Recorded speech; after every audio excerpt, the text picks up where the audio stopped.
The 68th floor of Reed Financial Solutions hummed with the kind of tension that only billion-dollar disasters could generate. A panoramic view of Manhattan stretched beyond floor-to-ceiling windows, the city gleaming in afternoon sunlight, oblivious to the storm brewing inside. Ethan Reed stood behind his mahogany desk, eyes scanning the skyline, as if the city itself might offer solutions to the algorithmic nightmare that had plagued his company for 3 months. At 34, he had built Reed Financial into a technological powerhouse dominating markets across 3 continents. His perfectly tailored Tom Ford suit couldn't hide the frustration radiating from his 6-foot frame. The stubble on his sharp jawline suggested sleepless nights, though his pride would never let him admit defeat. The development team is requesting another meeting, his assistant Marcus announced from the doorway, voice carefully neutral. Everyone knew better than to push their demanding CEO when he was in this mood. Tell them I don't want excuses, I want solutions. Ethan's voice cut through the air, making the words sound even more dismissive. We've thrown 50 million at this problem. Our stock has dropped 18%, and still no one can crack this quantum encryption protocol. The door closed with a soft click, leaving Ethan alone with his mounting anger. Despite hiring the best minds money could buy, MIT graduates, Stanford PhDs, former NASA engineers, had failed spectacularly. Through the windows, he watched the city that never slept, oblivious to his billion-dollar headache. The irony wasn't lost on him that the man who could buy anything couldn't purchase the one thing he needed most: a solution. Ethan briefly considered calling James Morrison, the veteran industry mentor who had guided him when he first started his career. The 65-year-old had an uncanny ability to see solutions where others saw only problems. But Ethan decided against it. This was something he needed to solve himself, a test of his own leadership. The soft sound of a vacuum cleaner humming in the outer office broke through his brooding. Ethan glanced at his Patek Philippe watch. 11:47 p.m. The cleaning crew was making their nightly rounds, invisible workers who maintained the pristine environment where fortunes were made and lost. A knock interrupted his thoughts. "Come in," he called, expecting Marcus with more bad news. Instead, a young woman entered, pushing a cart loaded with cleaning supplies. She moved with quiet efficiency, her dark hair pulled back in a practical ponytail, wearing the standard gray uniform of the cleaning company. Something about her posture caught his attention. She carried herself with a dignity that seemed oddly out of place. "I'm sorry, Mr. Reed," she said, her voice surprisingly clear and educated. "I can come back later if you prefer." Ethan studied her for a moment. Most cleaning staff avoided eye contact with executives, but this woman looked directly at him with intelligent brown eyes that held no trace of intimidation. "Interesting. No, go ahead," he said, turning back to his computer screen, where lines of impossible code mocked him. "I'll be here all night anyway."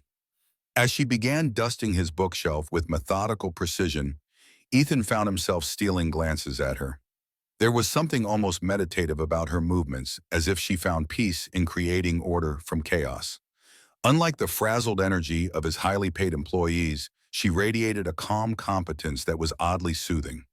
"You work late hours," he observed, more to distract himself from his problems than out of genuine interest. "Night shift pays better," she replied without looking up. "And it's quieter, less complicated."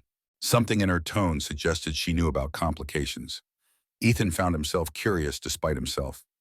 "What's your name?" "Sophia," she said, simply moving to clean his desk area. Her eyes inadvertently fell on his computer screen, where the impossible algorithm code was displayed in all its maddening complexity.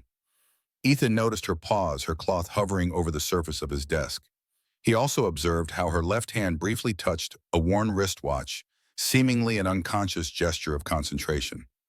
"Problem?" he asked sarcastically. "Don't worry, you won't break anything." He let out a bitter laugh.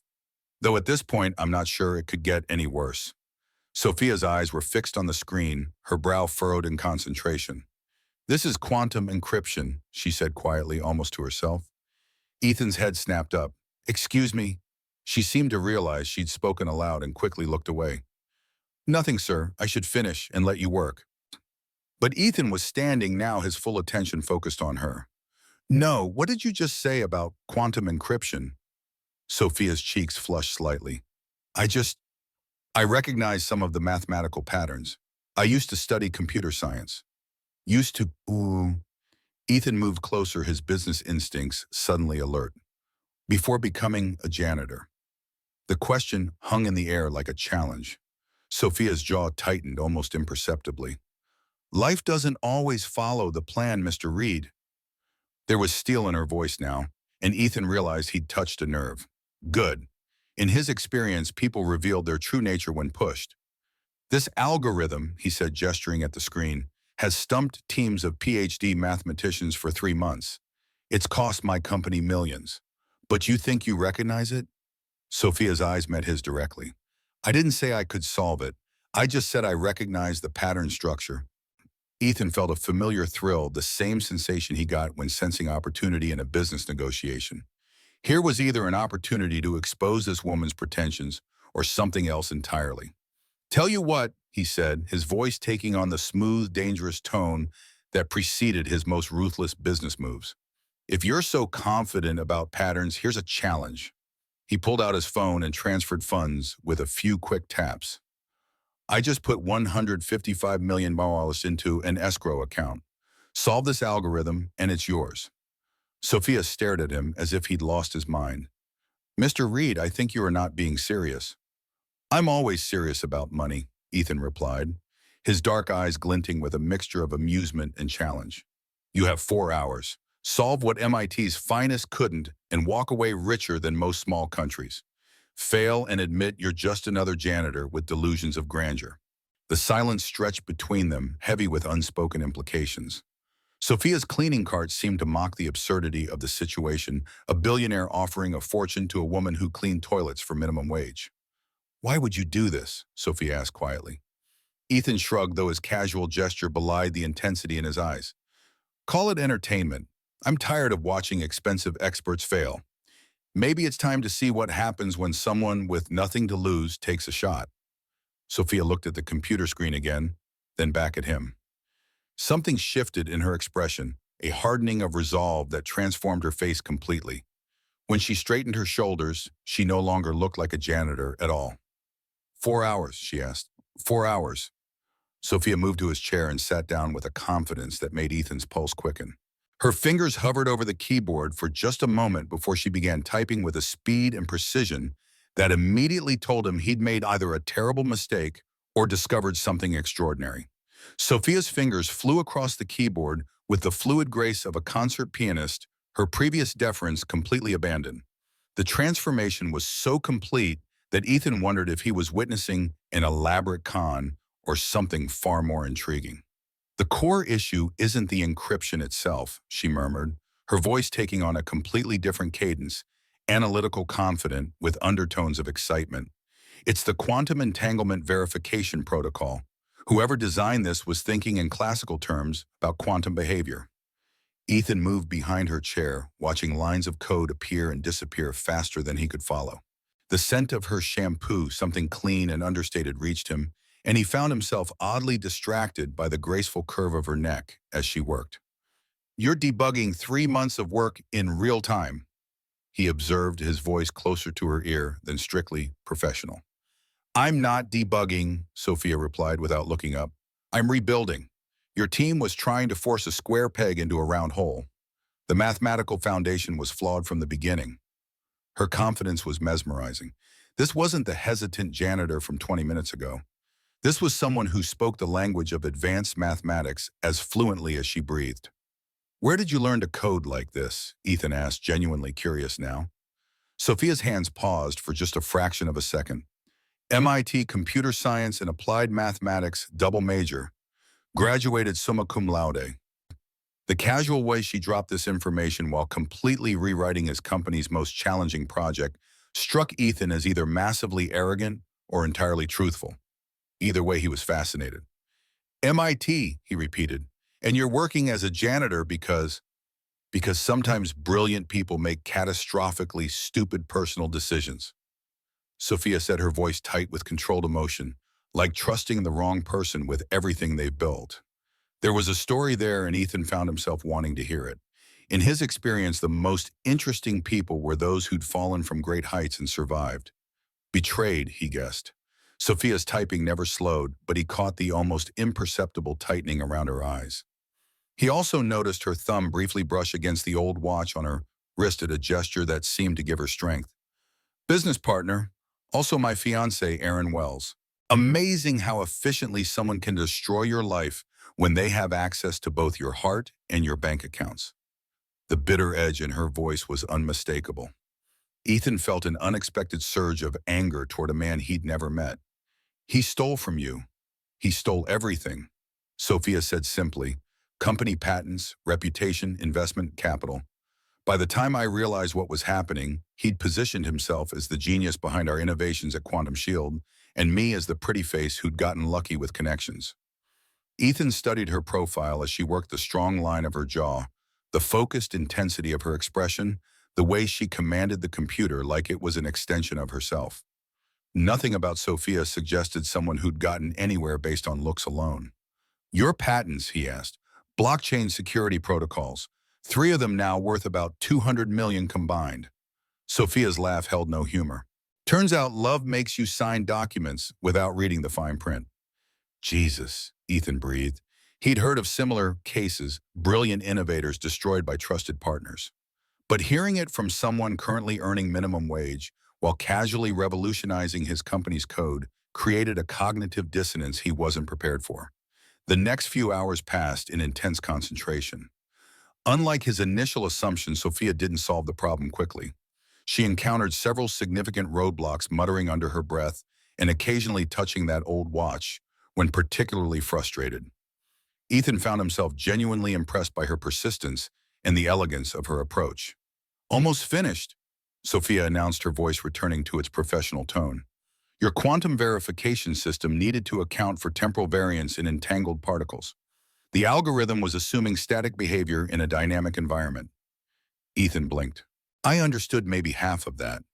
You don't need to understand it, Sophia said with the first genuine smile he'd seen from her. You just need it to work. The smile transformed her completely. Suddenly he could see the confident MIT graduate she'd once been, the brilliant innovator who'd built something worth millions. It also made him acutely aware of how beautiful she was when she wasn't hiding behind the protective shell of someone society preferred to ignore. There, Sophia said, leaning back in his chair. Run the verification protocol. Ethan moved to look over her shoulder at the screen. The code was elegant in a way that spoke to mathematical beauty rather than mere functionality. Even with his limited programming knowledge, he could see the difference between this and the clunky attempts his team had produced. He executed the verification sequence, hardly daring to breathe. Numbers scrolled across the screen in patterns that had eluded his experts for months. And then, impossibly incredibly, the system displayed 2 words that had become the holy grail of his company's efforts: verification successful. Holy shit, Ethan whispered. Sophia stood up from his chair, smoothing down her gray uniform with hands that were perfectly steady. The escrow account information should arrive in your email within the next few minutes. The transfer will complete automatically once the system passes all verification tests. Ethan stared at her. You actually did it. I told you I recognized the pattern structure, Sophia said mildly, as if casually earning $155 million was a typical Tuesday night activity. Sophia, Ethan said, and something in his voice made her look at him directly. This is going to sound insane, but I need to ask, are you really a janitor? She tilted her head, considering the question. I really clean offices for 8 hours a night, 5 days a week. I really live in a studio apartment in Queens that costs 60% of my income. I really haven't used my MIT education professionally in 3 years. She paused, her eyes meeting his with unflinching directness. But no, Mr. Reed, I'm not really a janitor. I'm a computer scientist who ran out of options. Have dinner with me tomorrow night, Ethan said impulsively. Sophia looked at him with genuine surprise. You're asking your janitor on a date? I'm asking the most brilliant woman I've ever met to dinner, Ethan corrected. The fact that I met her while she was emptying my trash can is just interesting timing. Sophia studied his face for a long moment. Mr. Reed, we both know this is a terrible idea. Probably, Ethan agreed with a slight smile. But I haven't been this intrigued by anyone in years, and after tonight I suspect you might be worth a few terrible ideas. As Sophia left, Ethan considered calling James Morrison to tell him about this extraordinary encounter, but decided the story was too unbelievable. Besides, he wanted to learn more about Sophia Chen first, perhaps over dinner tomorrow. 24 hours later, Ethan found himself in the unprecedented position of being nervous. The Michelin-starred restaurant he'd chosen for dinner suddenly seemed too formal, too much like the ostentatious displays of wealth that had probably surrounded Sophia during her previous life and that had ultimately betrayed her. He'd changed restaurants 3 times before settling on a quiet Italian place in the village that was expensive enough to show respect, but intimate enough to allow conversation. As he waited at their reserved table checking his watch, for the 5th time in 10 minutes he wondered if Sophia would even show up. The hostess approached with a woman Ethan almost didn't recognize. Gone was the gray uniform and practical ponytail. Sophia wore a simple black dress that was elegant without being flashy, her dark hair falling in soft waves around her shoulders. She moved with the same quiet confidence he'd glimpsed the night before, but now it wasn't hidden beneath the protective anonymity of service work. She was absolutely stunning. Ethan noticed she still wore the old watch on her wrist, the only piece of jewelry besides modest earrings. "Mr. Reed," Sophia said as she reached the table, and there was amusement in her voice at his obvious surprise. "Sophia," he managed, standing to pull out her chair. "You look incredible. You look like someone who wasn't expecting his janitor to clean up well," she replied with a slight smile. Ethan felt heat rise in his cheeks. "I deserve that." As they settled into their seats, Ethan found himself studying her more openly. The woman across from him bore little resemblance to the service worker he'd met last night. Her posture was different, her expressions more animated. It was as if she'd been wearing a costume that she'd finally taken off. "Can I ask you something?" Sophia said after they'd ordered wine. "Of course. Did you really have 155 million just sitting around to throw at a random challenge?" Ethan laughed, and the sound was more relaxed than he'd felt in months. "Define sitting around, but yes, I could access that amount relatively quickly." "Why that specific number?" "It seemed large enough to be meaningful, but not so large as to be impossible. I was trying to calculate how much someone like you might consider worth the risk of looking foolish." "Someone like me," Ethan repeated. "You mean arrogant and reckless?" Sophia tilted her head, studying him. "I was thinking more like successful enough to take calculated risks and confident enough to bet against conventional wisdom." Her assessment was surprisingly generous, and Ethan felt something warm unfurl in his chest. "That's a nicer interpretation than I expected." "I'm generally not in the business of insulting men who've just made me financially independent," Sophia said with dry humor. "Though I have to admit the way you offered that challenge was impressively dramatic." "Impressively dramatic," Ethan mused. "I'll take that as a compliment." "You should. Most people with your kind of money are boring. All calculation, no instinct." Sophia took another sip of wine, and something in her expression shifted. "Actually, that's not fair. Most people I knew with money were boring, past tense." "Tell me about him," Ethan said quietly. "Aaron Wells and Quantum Shield." Sophia's hand tightened almost imperceptibly around her wine glass, her thumb unconsciously brushing against her father's watch. "What do you want to know?" "Whatever you're willing to share." For a moment, Sophia looked like she might deflect the question. Then she seemed to make a decision. "We met in graduate school.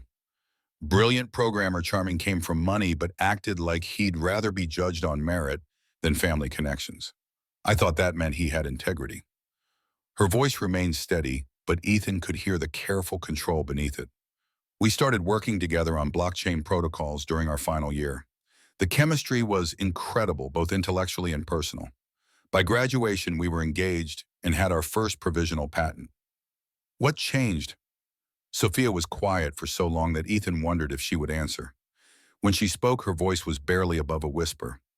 "I found out he'd been systematically documenting our work sessions, editing the recordings to make it appear like he was leading all the innovation, while I was just following along. He'd been building a case that the intellectual property was primarily his for over a year." Jesus. "The patents were filed in both our names, but the supporting documentation told a different story.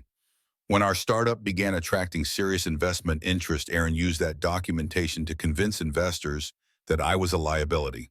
Brilliant but unstable, prone to taking credit for collaborative work." Ethan felt anger building in his chest. "How did he get away with it?" Sophia's laugh was bitter. He was very good at his job, and I was very good at trusting him. By the time I realized what was happening, he had investors, board members, and even some of our employees convinced that I was delusional. Your own employees. Aaron was charismatic. He made people feel valued, appreciated. When he started suggesting that I was becoming possessive about work that was clearly collaborative, they wanted to believe him. Sophia met Ethan's eyes directly. It's amazing how quickly people will accept a narrative that absolves them of having to choose sides. Ethan thought about his own employees, his own board members. How easy would it be for someone with the right skills to manipulate perceptions? Probably easier than he wanted to admit. What happened to the patents? Bought out my stake for significantly less than market value. The board voted. Aaron abstained, of course, to avoid conflict of interest. Sophia's tone was conversational, as if she were discussing the weather. I was given 30 days to accept their offer or face a lengthy legal battle with people who had significantly more resources than a suddenly unemployed computer scientist. You could have fought. With what money, Aaron had made sure I looked unstable and potentially litigious. No law firm wanted to take the case on contingency, and I couldn't afford to pay up front. Sophia shrugged. Sometimes the house wins, Mr. Reed. Ethan studied her face, looking for signs of self-pity or bitterness. Instead, he saw something that looked like hard-won acceptance. You started over, he observed. I tried to, but reputation follows you in tech. Aaron had been very thorough in his character assassination. Every job interview felt like an interrogation about my previous difficulties with collaborative work environments. So you became a janitor. I became invisible, Sophia corrected. There's a difference. As a janitor, no one expects brilliance. No one wants to hear your ideas. No one asks about your past or your potential. You just exist in the spaces between other people's important lives. The sadness in her voice was almost unbearable. Ethan found himself wanting to find Aaron Wells and make him pay for every slight, every theft, every moment of doubt he'd planted in Sophia's mind. There was a brief period, about 2 months, when I found work at Zhao Technologies, Sophia added, looking down at her plate. A low-level coding position. Nothing special, but at least in my field. Ethan's interest was piqued. Zhao Technologies, Victor Zhao's company, they're our main competitor for that major government contract. Sophia nodded. Aaron found out I was working there and personally called Victor Zhao. Suddenly I was terminated with no explanation. That was when I truly hit rock bottom. But you're not invisible, Ethan said, redirecting the conversation. Not to me. Sophia looked at him for a long moment. Mr. Reed and Ethan, he corrected, and I mean it. What I saw last night wasn't just technical skill, it was artistry. The way you approached that problem, the elegance of your solution, that's not something you can fake or steal. Ethan, Sophia said carefully, and his name sounded different in her voice. Warmer, more personal. I appreciate what you're saying, but have dinner with me again tomorrow night, Ethan interrupted. Sophia blinked. We're having dinner right now. Different dinner, different restaurant, same conversation, but deeper. Ethan leaned forward slightly. I want to know more about how your mind works. I want to understand what drives someone to rebuild their entire life from the ground up. And honestly, I want to spend more time with the most interesting person I've met in years. You barely know me. Then let me fix that. Sophia stared at him, and Ethan could practically see her brain working through the implications, the risks, the potential complications. Finally, she spoke. This is complicated, Ethan. 3 days ago, that might have been true, Ethan said. But yesterday, you made yourself $155 million richer. Which world do you belong to now? Sophia considered this, her fingers absently touching the worn leather strap of her father's watch. I honestly don't know. Then let's figure it out together. Something shifted in Sophia's expression, a crack in the armor she'd built around herself. Okay, she said quietly. One more dinner. Good, Ethan said, and his smile was genuinely warm, because I have a feeling we're just getting started. As if on cue, Sophia's phone buzzed. She glanced at it and froze. What is it? Ethan asked. Sophia's face had gone pale. Aaron, she said quietly. He wants to meet. The coffee shop Aaron had chosen was deliberately neutral, a chain establishment in Midtown that suggested neither wealth nor poverty, just carefully calculated anonymity. Sophia sat across from the man who had once been her entire world, studying the face she'd once kissed goodnight every evening, searching for any trace of the person she'd thought she'd loved. Aaron looked exactly the same. Perfectly groomed brown hair, expensive but understated clothing, the kind of smile that had once made her feel like she was the only person in the room. Now it made her skin crawl. "You look well, Sophia," Aaron said, his voice carrying that familiar tone of warm concern that had once comforted her during late-night coding sessions. "Really well, cut the crap, Aaron. What do you want?" His eyebrows rose in mock surprise. "Straight to the point. I always admired that about you."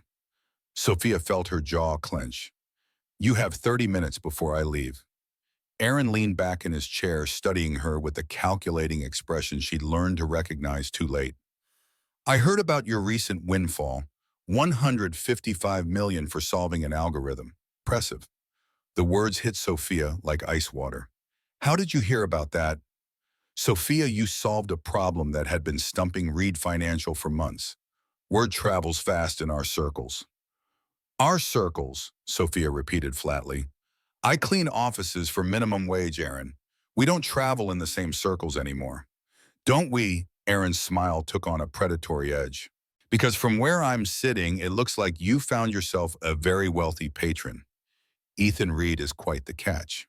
Sophia's blood turned cold. "Have you been watching me?" "I keep tabs on former business associates," Aaron said smoothly. "It's just good practice. And imagine my surprise when I discovered that my brilliant former partner was working as a janitor in the very building where one of my potential investors operates." "Potential investors?" Aaron's smile widened. "Reed Financial has been evaluating Quantum Shield's latest blockchain innovations for a possible partnership. Fascinating coincidence, don't you think?" Sophia stared at him, her mind racing through the implications. "You orchestrated this." "I orchestrated what? You getting a job cleaning his office, you solving his algorithm, you having dinner with him last night."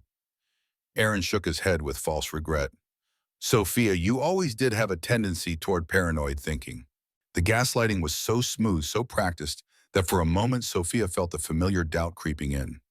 She gripped her father's watch tightly, drawing strength from it.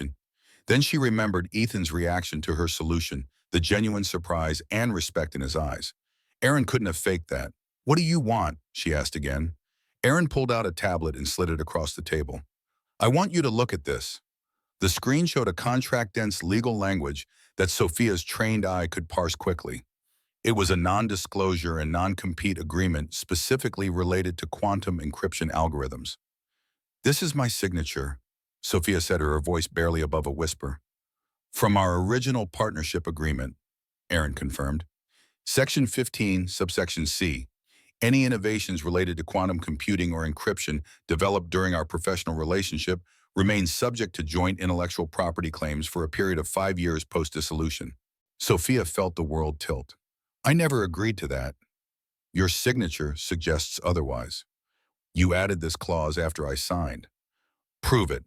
Aaron's smile was razor-sharp now. "The document is properly notarized, legally binding, and filed with the appropriate authorities.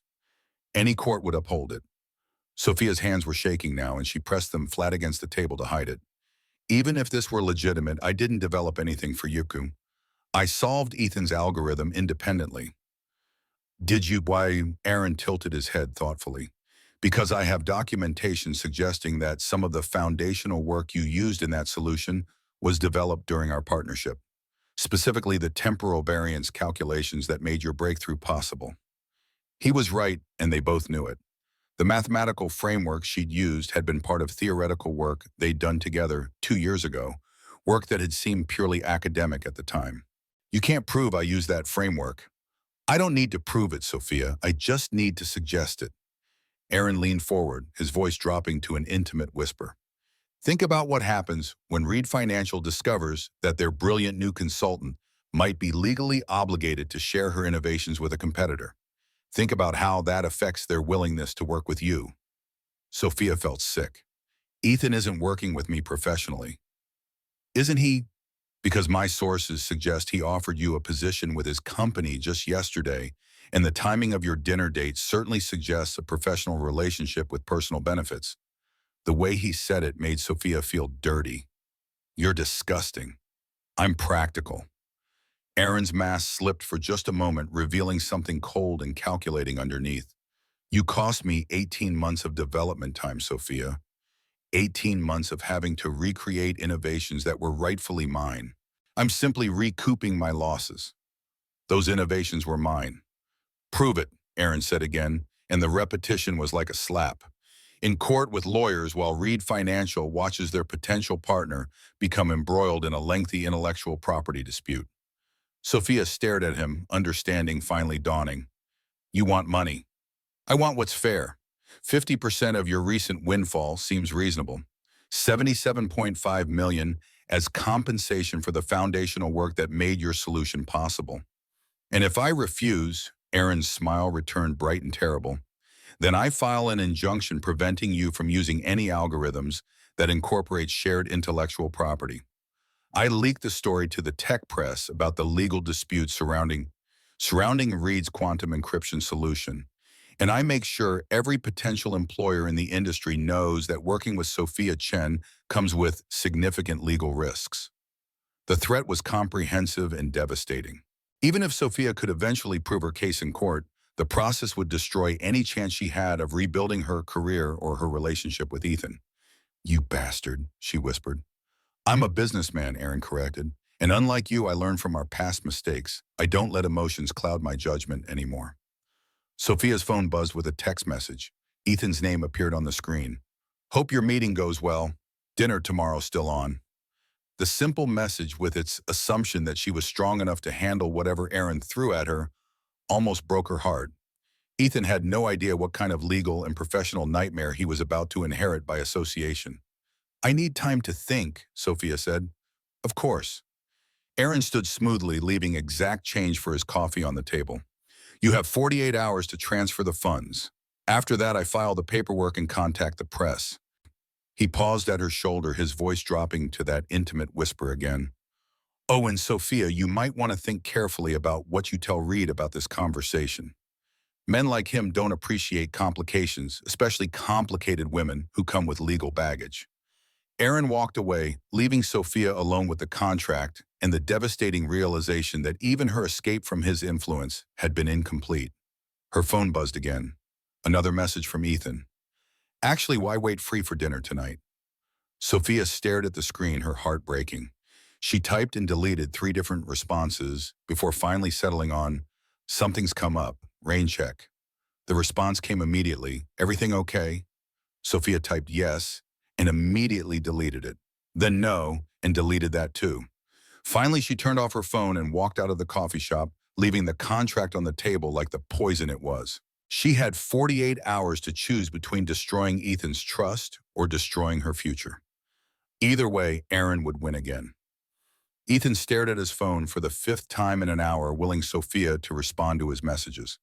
Her sudden coldness after Aaron's meeting felt wrong, not like the confident woman who'd solved his impossible algorithm or the vulnerable one who'd shared her story over dinner. Something was very wrong. He considered reaching out to James Morrison for advice. The older man had connections throughout the industry and might know something about Aaron Wells. But without more information, Ethan was reluctant to bring Morrison into the situation. He was still debating whether to respect Sophia's space or track her down when Marcus knocked on his office door. Sir, there's an Aaron Wells here to see you. Says it's about a potential partnership opportunity. Ethan's blood ran cold. Sophia's ex-fiancé and the CEO of Quantum Shield. The timing couldn't be coincidental. Send him in. Onion, Ethan said, his voice carefully neutral. The man who entered his office was everything Sophia had described and nothing like what Ethan had expected. Handsome in a clean-cut, unthreatening way, with the kind of practiced charm that set Ethan's business instincts on high alert. Mr. Reed, Aaron said, extending his hand with a warm smile. Aaron Wells, CEO of Quantum Shield Innovations. Thank you for taking the time to meet with me. Ethan shook the offered hand, noting the expensive watch and manicured nails. Mr. Wells, I understand you have a business proposition. I do, but first I feel I should mention that I know Sophia quite well, personal and professional history. The statement was clearly designed to provoke a reaction. Ethan kept his expression neutral. Ms. Chen is an associate of mine. Associate, Aaron repeated thoughtfully. Interesting way to describe someone you're dating. My personal life isn't relevant to this meeting, Ethan said coolly. What exactly are you proposing? Aaron pulled out a tablet and placed it on Ethan's desk. I'm proposing that you might want to reconsider your association with Sophia before it becomes professionally problematic. The screen showed legal documents, contracts, and what appeared to be development logs. Ethan scanned them quickly, his business law background allowing him to parse the essential elements. This appears to be an intellectual property dispute, Ethan observed. More than that, it's documentation proving that the algorithm Sophia solved for you incorporates foundational work developed during our partnership, work that remains subject to joint ownership under our original agreement. Ethan studied the documentation more carefully. On the surface, it appeared legitimate, properly notarized, legally formatted, with Sophia's signature clearly visible. But something felt off about the notary's stamp. He'd seen that license number somewhere before. You're claiming ownership of Sophia's solution. I'm claiming ownership of the mathematical framework that made her solution possible, Aaron corrected smoothly. The temporal variance calculations, the quantum entanglement protocols all developed during our joint research period. And you're telling me this because, Aaron's smile widened, because I assume you don't want your company embroiled in a lengthy intellectual property dispute, and especially not over technology that might be legally questionable. Ethan leaned back in his chair, studying Aaron with the cold assessment he reserved for hostile negotiations. What do you want? From you, nothing. This is purely about Sophia and our unresolved business relationship. Aaron's tone remained friendly, but his eyes were calculating. I simply thought you should know what you're getting involved with. How considerate of you. I try to be. Aaron collected his tablet and stood. Of course, if Sophia has misrepresented the legal status of her work to you, that could create complications, especially if your company plans to commercialize her algorithm. The threat was subtle but clear. Ethan felt anger building in his chest, not at the legal complications, but at the casual way this man was trying to destroy Sophia's life again. Mr. Wells, Ethan said, his voice taking on the dangerous edge that made his board members nervous. I appreciate you bringing this to my attention, but I should mention that Reed Financial has excellent legal counsel. If there are intellectual property concerns, I'm confident we can resolve them appropriately. Something flickered in Aaron's eyes. Surprised, perhaps, that his intimidation tactics weren't working as expected. Of course, Aaron said smoothly. I just thought you should be aware of the potential complications that come with Sophia's involvement in any project. After Aaron left, Ethan sat alone in his office, staring at the legal implications of what he'd just learned. If Aaron's claims were legitimate, Sophia's algorithm could indeed be legally problematic. But something about the entire interaction felt wrong. His phone rang. Marcus again. Sir, I have Professor Diana Foster from MIT on the line. She says it's about Sophia Chen and that it's urgent. Ethan took the call immediately. Professor Foster? Mr. Reed, I apologize for calling unexpectedly. Sophia was one of my brightest students, and I understand she recently solved a significant algorithm for your company. She did. I also understand that her former partner, Aaron Wells, has contacted you about intellectual property concerns. Ethan's pulse quickened. How did you know that? Because Aaron Wells has spent the last 3 years systematically contacting anyone who showed professional interest in Sophia. He uses the same legal documentation, the same intimidation tactics, and the same goal to ensure that Sophia remains professionally isolated. The contracts are fake. The contracts are real but incomplete. What Aaron doesn't share is the subsequent documentation that invalidates his claims documentation that Sophia developed independently after their partnership dissolved, and that clearly establishes her sole ownership of the relevant mathematical frameworks. Professor Foster's voice carried the authority of someone who'd spent decades in academic intellectual property disputes. Mr. Reed, Aaron Wells is a brilliant programmer, but Sophia is a once-in-a-generation mathematical innovator. What she created for you is entirely her own work. Why hasn't Sophia defended herself? Because Aaron is very good at making the legal battle seem costlier than surrender. And because after 3 years of professional sabotage, Sophia started believing that maybe she didn't deserve to win. Ethan felt his anger crystallize into something cold and focused. Professor Foster, would you be willing to provide testimony about the legitimate ownership of Sophia's work? I'd be delighted to. In fact, I've been waiting 3 years for someone to finally call Aaron's bluff. After ending the call, Ethan immediately contacted his head legal counsel. Within 2 hours, he had a comprehensive strategy for not only defending Sophia's intellectual property rights, but exposing Aaron's pattern of fraudulent intimidation. The sun was setting when he finally drove to Sophia's Queens apartment building. She answered her door looking exhausted and defeated, wearing old jeans and an oversized sweater that seemed designed to hide her from the world. "Ethan," she said quietly, "you shouldn't be here." "Aaron came to see me today," Ethan said without preamble. Sophia's face went pale. "What did he tell you?" "A very convincing story about shared intellectual property and legal complications." Ethan stepped closer. "A story that would have worked perfectly if I hadn't also spoken to Professor Foster from MIT. Sophia's eyes widened. "Diana called you." "She called to warn me about Aaron's pattern of sabotaging your career and to offer testimony that your algorithm is entirely your own work." Sophia stared at him as if he'd spoken in a foreign language. "But the contracts are incomplete. The documentation Aaron uses to intimidate people conveniently omits the subsequent agreements that established your independent ownership of the relevant mathematical frameworks." "I don't understand." Ethan reached for her hands, noting how cold they were despite the warm apartment. "Sophia, you've been legally in the right this entire time. Aaron has been committing fraud for 3 years, and no one ever called him on it because his victims couldn't afford to fight back." Sophia's legs seemed to give out, and she sank onto her couch. "That's not possible." "It's not only possible, it's documented. My legal team spent this afternoon reviewing your original partnership dissolution. Aaron has no legitimate claim to your work. But the companies that wouldn't hire me were scared off by lies. Lies he knew he couldn't back up in court." Sophia was quiet for so long that Ethan wondered if she'd heard him. When she finally spoke, her voice was barely above a whisper. 3 years. I've spent 3 years believing I deserved what happened to me." "You didn't deserve any of it." Sophia looked at him, and Ethan saw something breaking open in her expression. Not breaking apart, but breaking free. "What happens now?" she asked. "Now we destroy him," Ethan said simply. "My legal team is filing charges for fraud, defamation, and intentional interference with business relationships. By tomorrow morning, Aaron Wells's career will be over." "And us?" The question hung in the air between them. Ethan reached for her hand again, this time intertwining their fingers.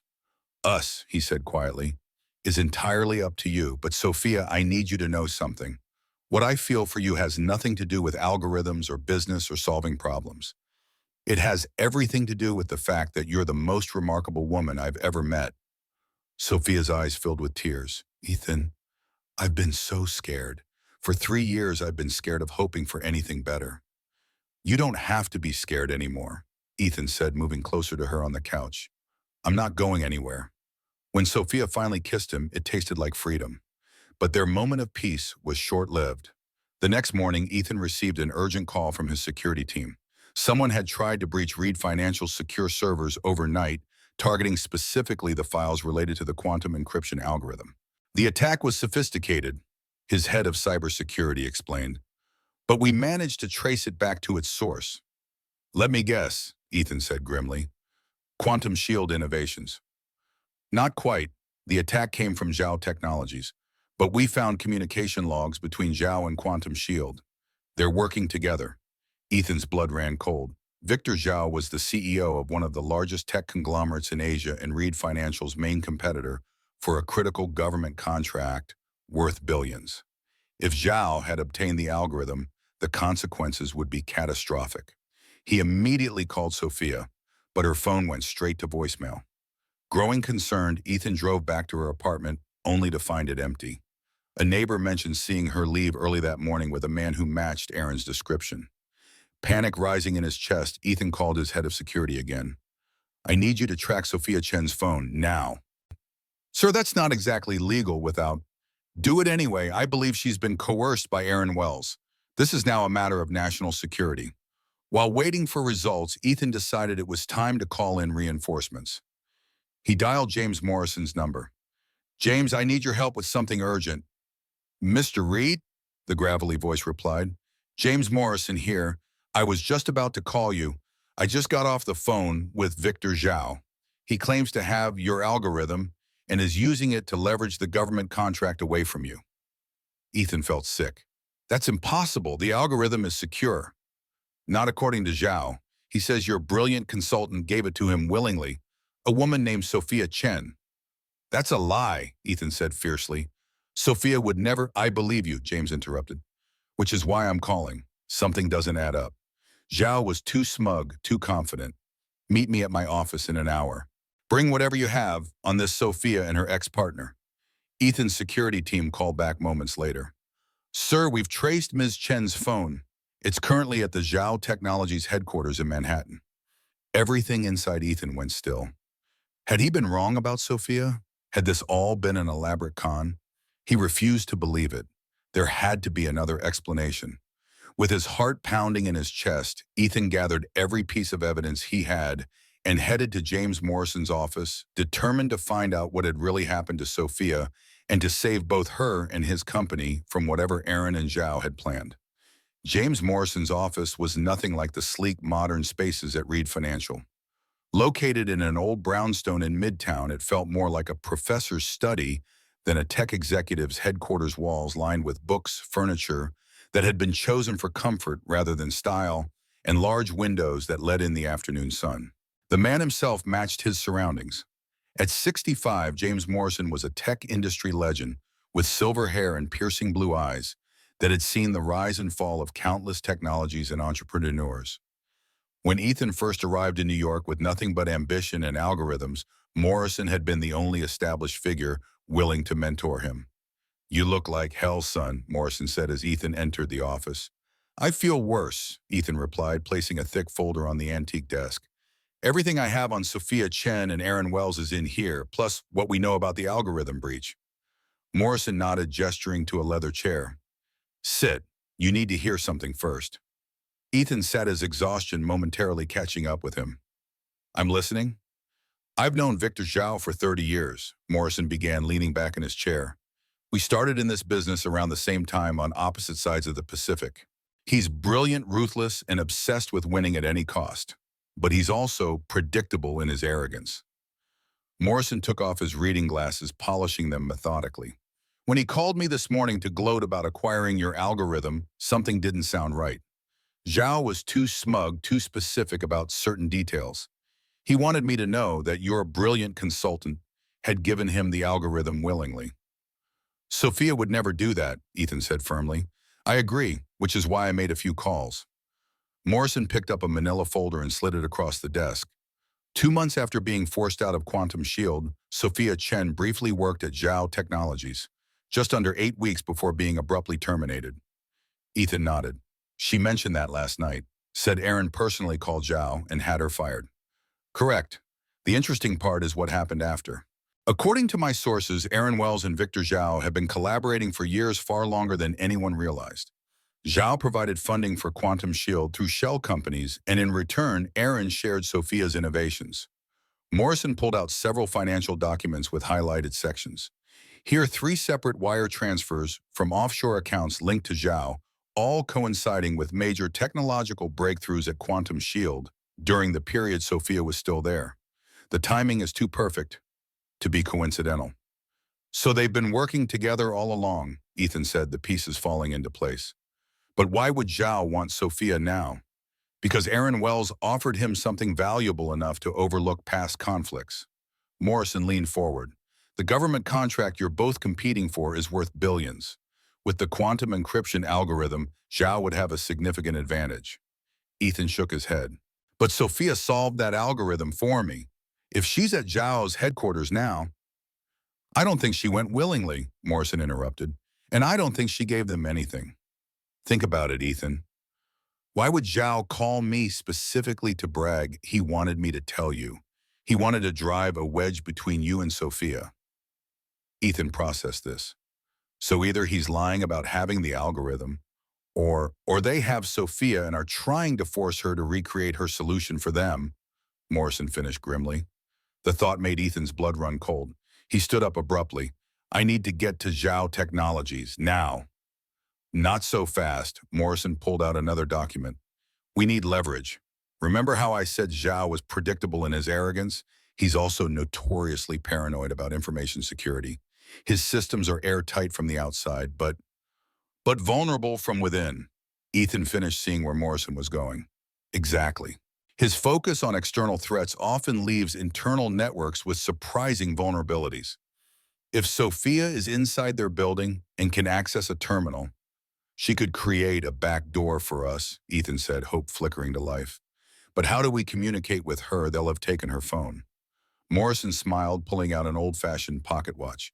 In this business, for 40 years, son, I've learned a few tricks. He opened the watch to reveal not a clock face, but a sophisticated digital display. Untraceable communication device. Old colleagues in government work. He winked. But we need someone Sophia trusts to make the connection. Professor Foster, Ethan said immediately. She's been mentoring Sophia since MIT. Make the call, Morrison said, pushing his secure phone toward Ethan. 20 minutes later, a plan was taking shape. Professor Diana Foster had agreed to help providing critical information about Sophia's coding techniques and unique signatures that could be used to establish secure communication. There's one more thing you should know, Morrison said gravely. I've been reviewing these legal documents from Aaron Wells. There's something peculiar about the notary stamp. I've seen it before. Ethan leaned closer to examine the documents. What am I looking for? The notary's license number. It belongs to a shell company established by Zhao Technologies 5 years ago. They've been working together much longer than anyone realized. I knew I recognized that number, Ethan said, remembering his earlier suspicion. This was never about intellectual property, was it? This was about the government contract all along. The quantum encryption protocol you've been developing is critical for next-generation secure communications. The military applications alone are worth billions. And now they have Sophia, Ethan said, his voice hardening with resolve. We need to move fast. Inside Zhao Technologies' gleaming headquarters, Sophia Chen sat in a sterile conference room, her hands steady on the keyboard, despite the fear churning in her stomach. Aaron stood behind her, monitoring her every keystroke, while Victor Zhao observed from across the table. The temporal variance calculation isn't working, Sophia said, her voice deliberately neutral. I need access to more processing power. Zhao, a severe man in his 50s with calculating eyes, nodded to Aaron. Give her what she needs. We have a deadline. That morning had begun with Aaron appearing at her door, claiming they needed to talk about a settlement. Instead, he had revealed Zhao waiting in a car outside, and the veiled threat had been clear. Come voluntarily or be taken anyway. Now she was essentially a prisoner, though they maintained the polite fiction that she was a consultant. The irony wasn't lost on her that they needed her to recreate an algorithm she'd already solved for Ethan, proof, if any were needed, that the work truly was hers. Sophia's hand moved to her father's old watch, a gesture that had become second nature whenever she needed strength. Aaron had overlooked the timepiece during their breakup, probably considering it worthless. He had no idea it was her most valuable possession, both emotionally and now potentially tactically. Access granted, Aaron said, typing in administrator credentials. You have 30 minutes before the system resets. I need more time, Sophia objected. You don't have more time. Aaron snapped, his composure slipping. The meeting with the government representatives is in 3 hours. We need a working demonstration by then. As Aaron and Zhao stepped away to converse in hushed tones, Sophia continued typing, her mind racing. She hadn't survived 3 years of professional exile without developing some survival skills. While appearing to work on the encryption protocol, she was actually inserting subtle markers into the code, digital breadcrumbs that would be meaningless to anyone except another MIT-trained cryptographer.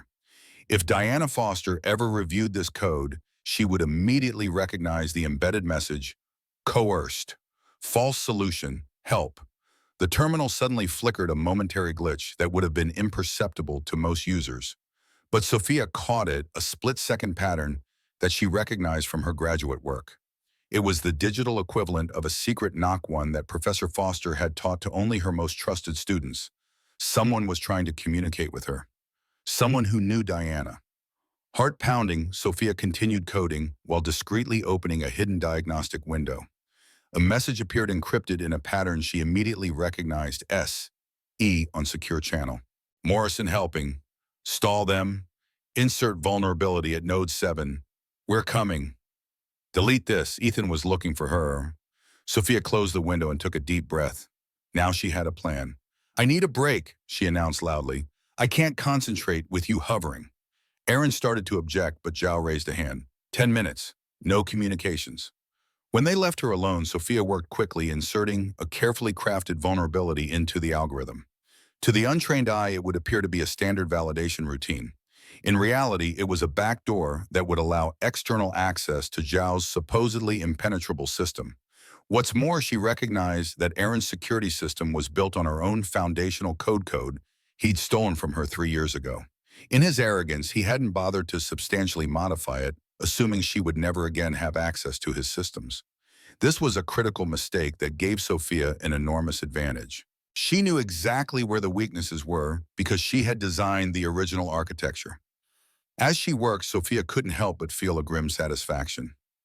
Aaron had always dismissed her mathematical intuition, focusing only on the algorithms she could explicitly explain.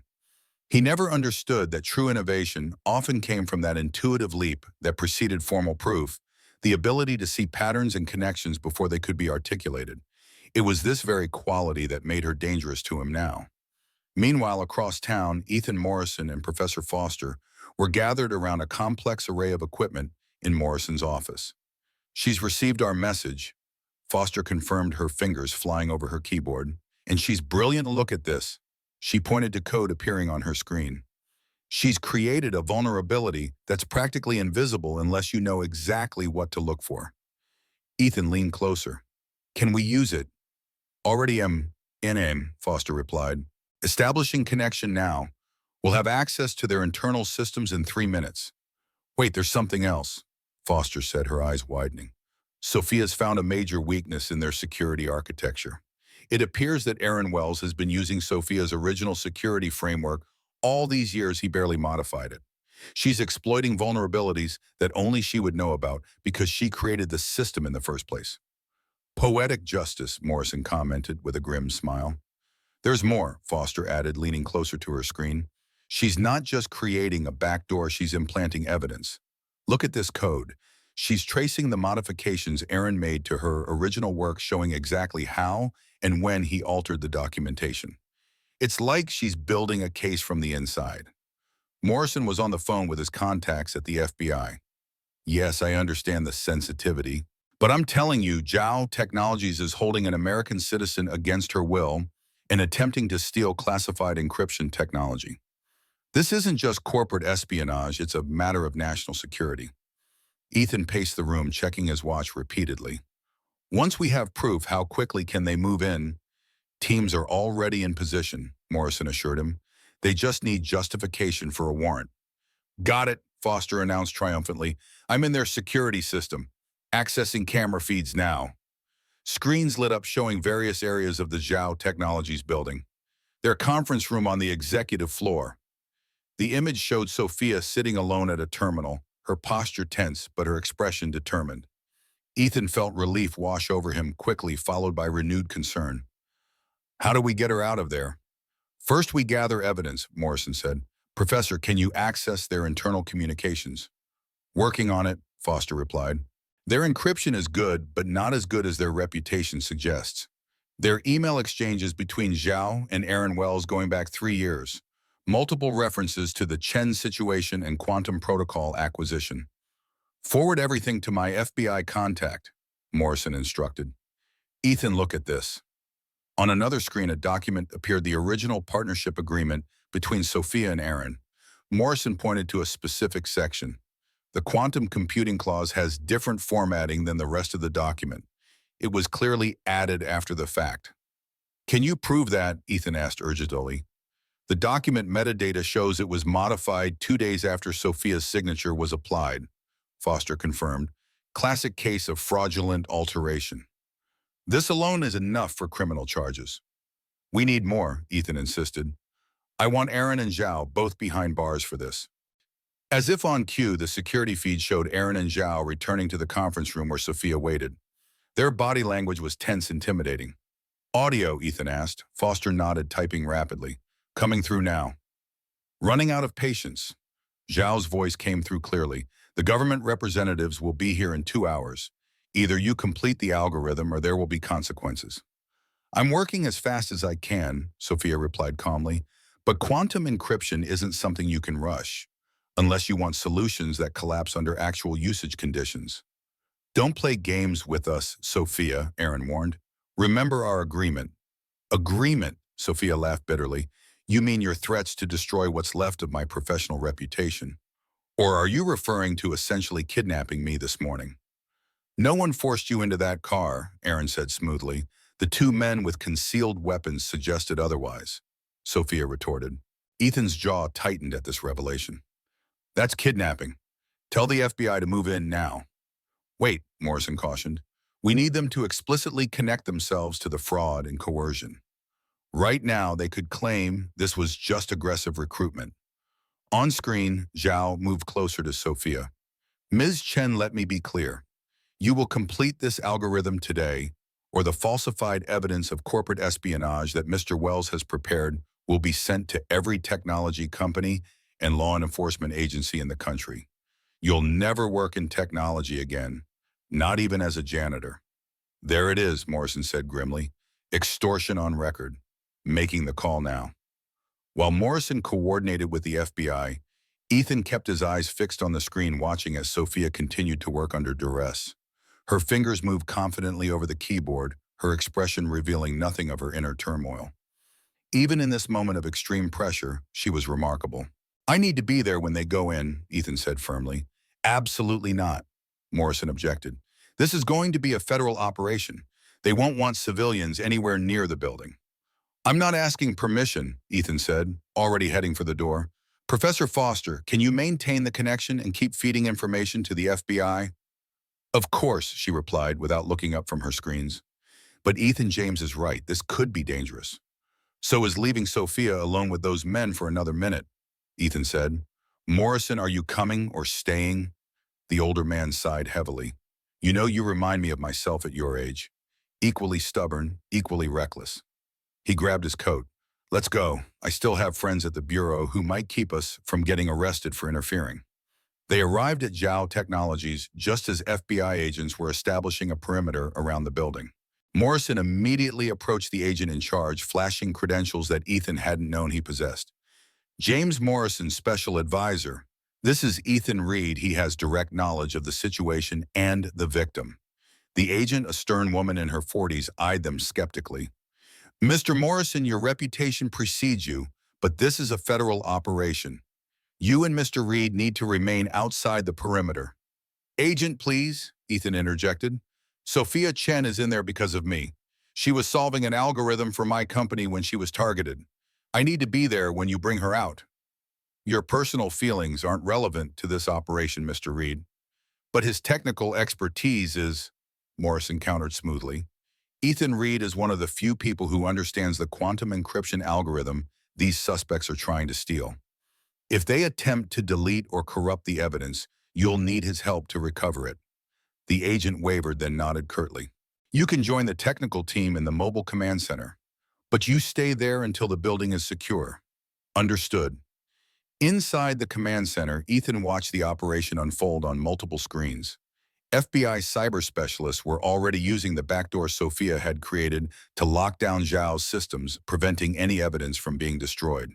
Tactical teams were moving into position throughout the building. They're approaching the executive floor now, an agent reported. Target room in sight. The next few minutes were a blur of coordinated action. Armed agents swarmed into the conference room, securing Aaron and Zhao before they could react. Sophia remained perfectly still, her eyes wide, but her composure intact. Ms. Chen, are you all right? An agent asked, approaching her carefully. Sophia nodded. Yes, but they were about to force me to demonstrate a falsified version of my quantum encryption algorithm to government representatives. You should know that meeting is scheduled for, she glanced at her watch, 90 minutes from now. The agent spoke into his radio.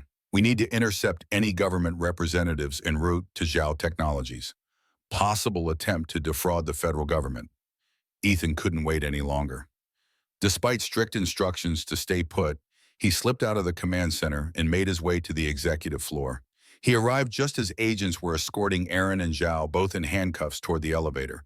Aaron spotted him first, his face contorting with rage. "You? This is your doing, Reed." Ethan ignored him, his eyes searching for Sophia. He found her sitting in a chair giving her statement to an FBI agent. When she looked up and saw him, the relief on her face was palpable. "Ethan," she said, standing immediately. The agent interviewing her paused, sensing the importance of the moment. "Are you hurt?" Ethan asked, crossing the room to her. "No, just angry and exhausted." Her voice was steady, but Ethan could see the slight tremor in her hands.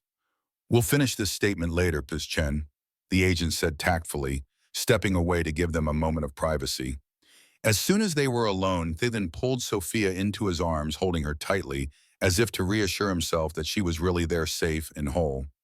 "When I couldn't reach you this morning, I thought—" "I know," Sophia interrupted, her face pressed against his shoulder. "But I knew you would figure it out. That's why I left those breadcrumbs in the code." Ethan pulled back slightly to look at her. "You never doubted I'd come for you." "Not for a second," Sophia said with the ghost of a smile. "You're stubborn that way." Ethan laughed softly, the tension of the past hours finally beginning to ease. "I had help, Morris and Professor Foster. Turns out you have more allies than you realized." "Speaking of allies," Morrison said, appearing behind them with the FBI agent in charge, "I hate to interrupt this reunion, but there's still work to do. Ms. Chen, these agents need your help to understand exactly what Wells and Zhao were attempting to steal." Sophia nodded, her professional demeanor returning. "Of course, but first there's something you should know." She turned to the FBI agent. "The backdoor I created in their system, it doesn't just give you access to their security cameras and emails. It gives you access to everything." "Define everything," the agent said cautiously. "Every server, every database, every communication Zhao Technologies has made in the past decade," Sophia explained. "Including, I suspect, evidence of industrial espionage against multiple American companies. Victor Zhao didn't become a tech giant by playing fair." The agent's eyes widened slightly. "Ms. Chen, would you be willing to assist our cyber division in navigating these systems? Your insight would be invaluable." "On one condition," Sophia replied. "When this is over, I want all record of my brief employment at Zhao Technologies expunged. That was a mistake made out of desperation, not collusion." "I believe that can be arranged," the agent agreed, "given the circumstances." The next 24 hours were a whirlwind of activity. Sophia worked alongside FBI cyber specialists to unravel the extensive network of industrial espionage Zhao had built over the years. The evidence was damning, not just against Zhao and Aaron, but against several high-profile executives who had collaborated with them. What surprised everyone, including Sophia, was the discovery that Aaron's betrayal went back even further than she had realized. Emails revealed that he had been in contact with Zhao since their graduate school days, strategically positioning himself to exploit Sophia's mathematical talents from the very beginning. "He never loved me," Sophia said quietly to Ethan, as they took a brief break in a conference room adjacent to the FBI's temporary command center. "It was all calculated from day one. Every moment, every kiss, every promise, all designed to get access to my work." Ethan covered her hand with his. "I'm so sorry." Sophia looked down at her father's watch, tracing its worn face with her finger. "The strange thing is, I don't feel devastated by that realization. I feel free.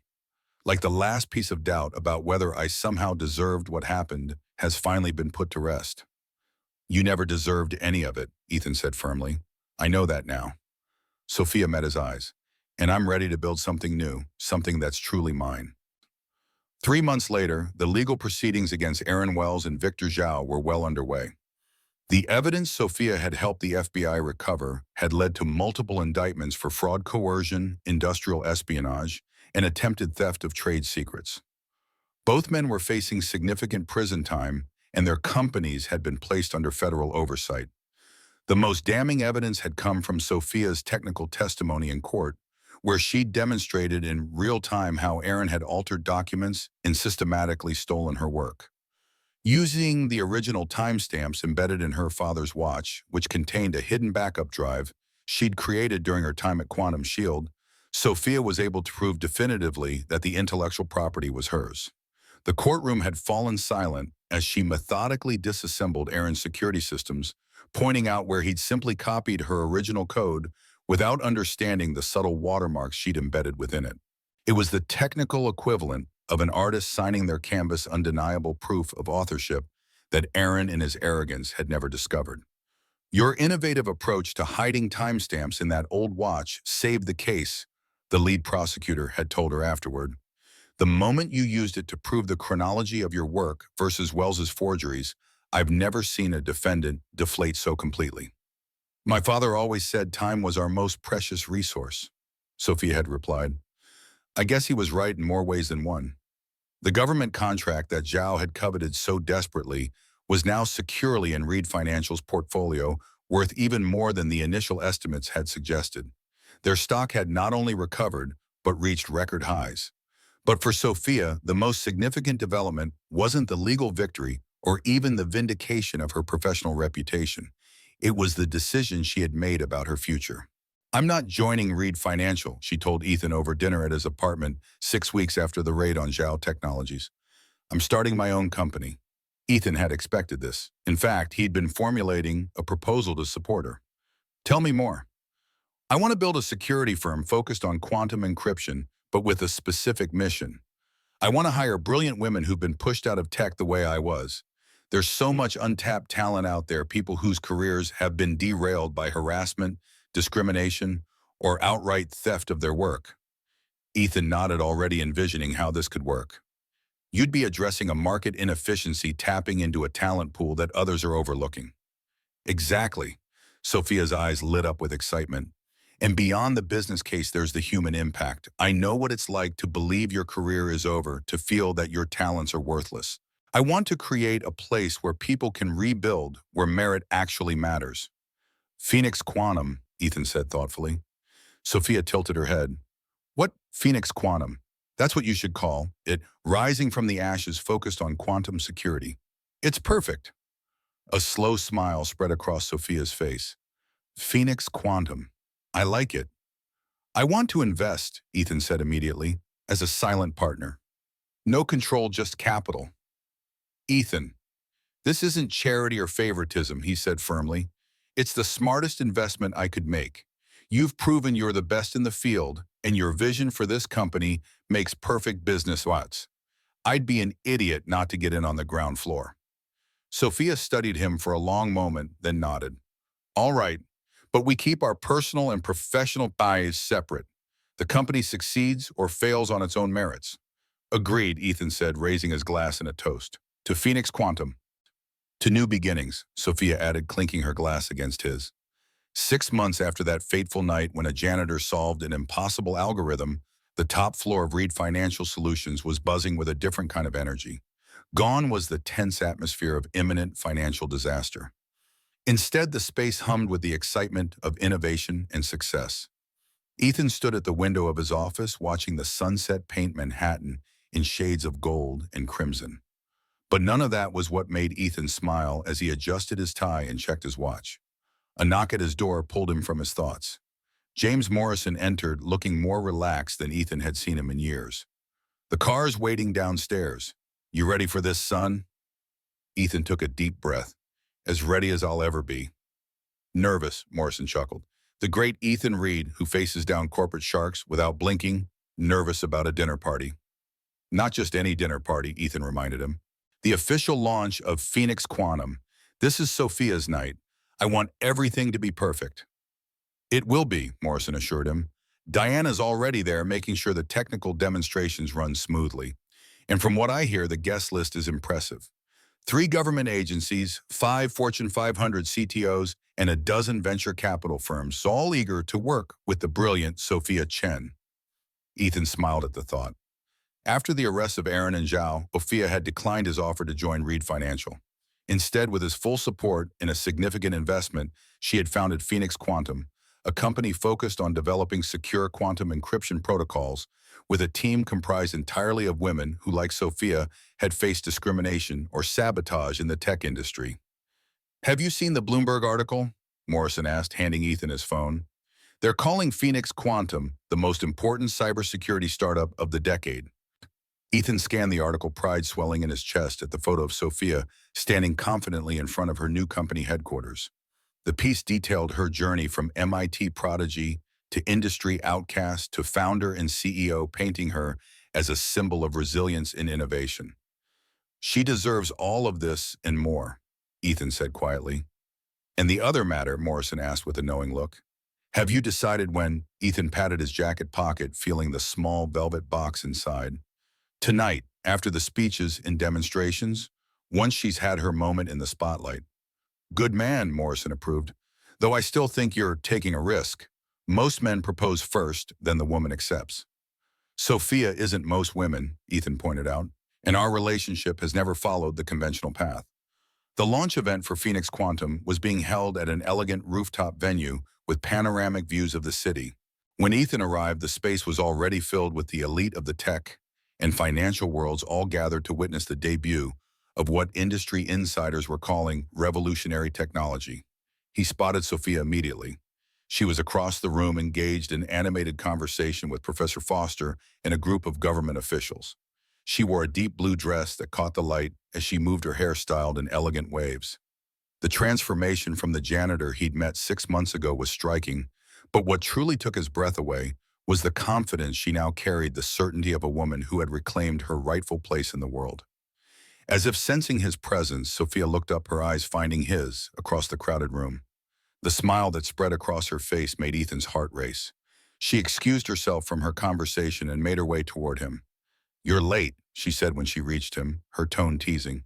Fashionably so, Ethan replied, kissing her cheek. The venue looks amazing. How are you feeling? Terrified, Sophia admitted with a quiet laugh. But in a good way. 6 months ago, I was cleaning offices at midnight. Now I'm launching a company that could redefine digital security. You were always meant for this, Ethan said. The world just took a detour in recognizing it. The formal program began soon after, with Professor Foster introducing Sophia to thunderous applause. As she took the stage, Ethan felt a surge of emotion watching the woman he loved step fully into her power. 3 years ago, Sophia began, her voice clear and strong. I lost everything I had built. My company, my patents, my reputation. I was told repeatedly that my ideas weren't mine, that my contributions weren't valuable, that my voice wasn't worth hearing. She paused, letting the weight of those words settle over the audience. What I didn't lose was my knowledge, my ability, my determination. Those remained even when I was invisibly cleaning the offices of the very industry that had rejected me. Her eyes found Ethan's in the crowd and she smiled. And then something unexpected happened. Someone saw me, really saw me. Not as a janitor, not as a failed entrepreneur, but as exactly who I've always been: a mathematician, a creator, a problem solver. The demonstration that followed was flawless. Sophia and her team showed how their quantum encryption protocol could secure communications against even the most sophisticated attacks, including those from quantum computers. The technical brilliance was evident even to the non-specialists in the room, and by the time Sophia concluded, the audience was on their feet. Phoenix Quantum isn't just building security solutions, she concluded. We're creating a new paradigm where innovation is protected, where merit is recognized regardless of title or background, and where the best ideas win, not the loudest voices or the most powerful players. Thank you all for being part of this journey. Later, as the formal event transitioned to a more relaxed reception, Ethan found Sophia on the terrace, taking a moment alone beneath the stars. Congratulations, CEO Chen, he said, joining her at the railing. You've officially conquered the tech world. Sophia laughed. Hardly, but it's a start. She turned to face him. None of this would have happened without you, you know. I just saw what was already there, Ethan said. You did the hard part. Still, Sophia insisted, her hand unconsciously touching the old watch on her wrist. You believed in me when I didn't believe in myself. That matters, Ethan. The moment felt right. Ethan reached into his pocket for the ring he'd been carrying all evening. Sophia, there's something I want to ask you. But before he could continue, Sophia surprised him by taking a small box from her clutch. Actually, Ethan, there's something I want to ask you first. Ethan froze, momentarily stunned, as Sophia got down on one knee before him, opening the box to reveal a platinum band. Ethan, read, she said, her voice steady despite the enormity of the moment. You are brilliant, generous, and absolutely terrible at taking no for an answer. You've made me remember who I was before Aaron. and you've helped me become someone even better." She took a breath. "You challenge me. You support me. You make me laugh. And you've never once made me feel like I need to be smaller to make room for your ego." Ethan felt his heart hammering in his chest, a smile spreading across his face as Sophia continued. "I'm asking you to build a life with me, not as my savior or my investor or my business partner, but as my equal, as my best friend, as the person I choose to love for the rest of my life." She held up the ring. "So Ethan Reed, will you marry me?" For a moment, Ethan just stared at her. Then he started laughing, deep, joyful laughter that drew stares from nearby guests. "Yes," he said, pulling her up from the floor and into his arms. "Yes, absolutely. Definitely yes." As he kissed her, Ethan felt the last of the barriers between them finally crumble completely. When they broke apart, he was grinning. "Though I should mention," he said, "I also brought a ring." "Show me," Sophia challenged. Ethan pulled out his own small box, revealing a stunning solitaire that somehow managed to be both elegant and understated. "Sophia Chen," he said formally, "will you marry me back?" "That depends," Sophia replied with a grin. "Are you prepared for a lifetime of me being right about algorithms?" "I'm prepared for a lifetime of you being right about everything," Ethan said. "As long as you're prepared for a lifetime of me pretending to argue about it."